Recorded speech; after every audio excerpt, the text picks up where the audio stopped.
In this video, I want to tell you how to evaluate offers that you have received from financial model auditors.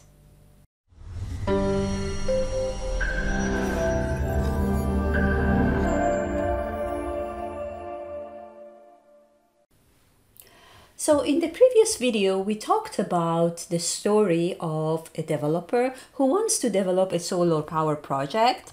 She builds a financial model. We said that she goes to the bankers, they check the model, and there will be a series of question and answer on the financial model.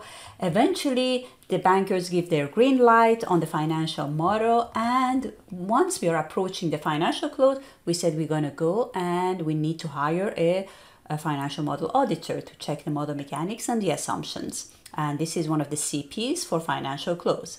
So we talked about the whole process of hiring a financial model auditor, and we started with how to draft an RFP, a request for proposal for hiring a financial model audit. Today we're going to talk about reviewing proposals.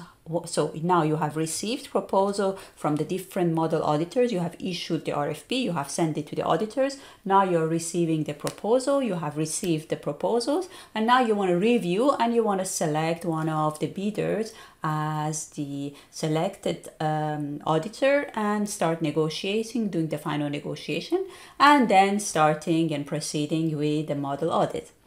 So that's the topic for today, reviewing proposals. But before we go into the topic, for those of you who don't know me, hi, my name is Hedieh. I made financial modeling my profession as well as my passion.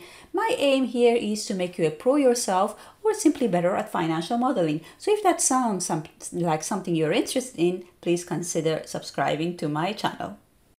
Okay, so now I'm going to upload the spreadsheet because we're going to do the selection using a spreadsheet. So I'm going to upload the spreadsheet on my Eloquence channel, and I'm going to put the link down below and you can go and download it. But today we're going to look at that spreadsheet. So it's called Consultant Bid Evaluation Template.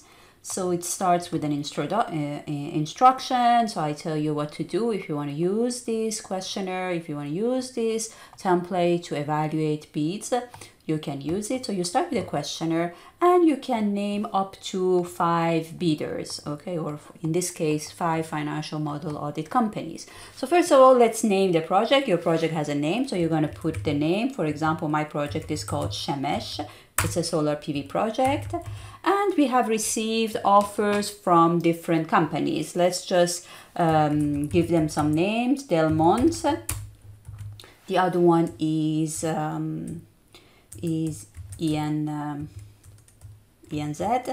and the other one, let's call it PMC.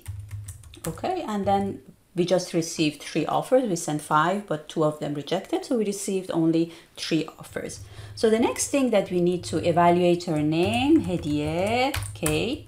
So now we know, before we talked about it in the, when we talked about the RFP, we talked about, you had a section there under the evaluation process that you told the bidders about how you're going to evaluate them based on the technical and the financial or the commercial offer, and you give a weight to the technical offer and another weight to the commercial offer. So for example, here I put 50-50, so both of them, they have the same weight. The technical offer and the commercial offer, I give it the same weight, okay? Then you need to, so 50% is technical offer, but technical offer is also broken down into different also categories. Approach methodology, company credibility, the previous experience in the region, and the team size and the team member experience. So all that you give a weight based on what you think is important for you and your company. And in terms of the commercial offer, there are 2 things that are mainly important. One is the price and the other one is the delivery time. So you also give a weight to that. How much delivery time is important for you, or how much price is important for you, okay? So once you have defined all these weights, so you know exactly your methodology, which you know before even you drafted the RFP, remember? So you have all this, and then now as an evaluator in the company, you need to come and rank all these categories based on the ranking of 0 to 4. 0, it means that it's unacceptable. You think that they failed in that category. 1 is poor. Where if you give 1, it means that it was insufficient, or it was the limited details was provided. Number 2 is acceptable. So if you put 2, it is acceptable, but it was lacking details. Number 3 is good. It was okay. It had enough details. Number 4 is like it was excellent. I mean, it's just like top of the top. Okay. So once we done that, now we need to rank all these offers. So we put our offers next to us and we start typing and giving 0 to 4 ranking based on the offer that they have provided. So for example, we have this company called Delmont. We have reviewed the proposal. It seems that they are technically very strong. They have a great team. The company experience is great. So as you can see, we have 444 in all of them. However, when it comes to suitability and previous project experience, we don't have that. So that they are lacking that. So most probably we are working on a region or in a country where these people, they don't have experience. And you know that when you are doing the tax audit and the accounting audit, it's important that the team is aware of the tax regulation in the country. So that's why we gave less weight to the team and to the experience and general qualifications. ENZ company, when we reviewed the offer, these people were also technically good. They were fine, but when it came to previous experience, that's when they were a bit lacking. And this is because mainly it's a new company. Let's say this is a new local company. They just opened. They hired like people with a very good, strong background, local people, but most probably they were in a foreign country. They were working in one of the big 4 companies.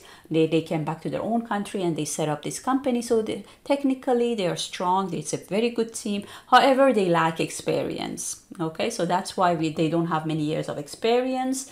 So as a company, not as a team. So that's why that's the weighting that we gave to this company. PMC, we say, let's say that it's a company that it's a good company, it's a credible company, it has been there for years. However, when we review the technical offer, we didn't see that, you know, there were so many limitations. They put so many limitations in terms of what they can do and what they cannot do, that we find that, you know, the scope of work, I mean, what we require, it's not met by their offer. Okay, so most probably the number of iteration that they put there, or like I have seen even in one offer that they said the number of VBA code is limited to 50. I mean, that was for me just not acceptable. Why would you do that? I mean, your team, they don't have the expertise to review longer than 50 lines of macros. So these are the things that maybe was the issue with this company. So we ranked them accordingly, and these 2 companies, they didn't show up. So we're just going to put them, we're just going to trace them out. And then you're going to put the financial, you're going to take the financial offer, the commercial offer, and you're going to put the price they gave you and the delivery time. Okay, so we're going to put them here. These 2 guys, they didn't show up. So we're going to delete them. So once you do that, that's the only thing you need to do as users of this template. That's the only thing you need to do. Once you do all that, then, you know, you will see that the selected company is going to be the second bidder, the ENZ. Okay, the local one, based on our requirement, the weighting that we give to these, the importance that we give to these factors, the company ENZ will be the selected bidder. Okay, so and then we have the summary sheet where you can see where they were standing in terms of the commercial ranking and the technical ranking and the basically the selected one. This sheet you don't need, you can look at it if you're interested, but it's just, you know, it's just doing the calculation for getting to this last selected bidder. Okay, so but as I told you, it all depends on the inputs you give, right? So for example, let's say that you gave 50-50, but then the manager comes and say, listen, this project is very important for us. We just want to make sure that the model auditors, they bring their best technical team in the deal. We don't care about, I mean, it's more important than the price for us, that these people, they are the best, they put their best experts on this deal. So you say, okay, so let me give 60% more weight to the technical offer. If you do that, it's still ENZ. Was it ENZ before? Yeah, okay, so Was it ENZ? Let me just go back. It was ENZ. Okay, so the ENZ is still, even if we put technical offer 60, so ENZ is still okay. So let's do the other way around. Let's say that the manager comes and say that, listen, we don't, for us, the price is more important. As you know, we are just going through a crisis. So let's make sure that, you know, financially, the bid is attractive financially and commercially. So you're going to put 40% weight on the technical offer and 60%. And then you will see that the PMC will show up as the preferred bidder. Okay. So yeah, that's it. So as you see, the inputs, see what you get depends on the inputs that you provide in the evaluation process. Okay, but you cannot change it. Once, if you have already expressed these weightings in your RFP and you have already told them, then you cannot go back. You have to stick to it because they actually customize maybe their offer based on these weightings, and it's not fair to them to change the rules of the games after you have set up the rules. Okay, so that's it. You can go and have a look at it and see how you can use it. And also, if you missed the other video on how to draft an RFP, there is good information there as well. Go and have a check. I'm going to put the links for both of these videos in the description section of this video. And I hope to see you in my next video. Thank you and bye.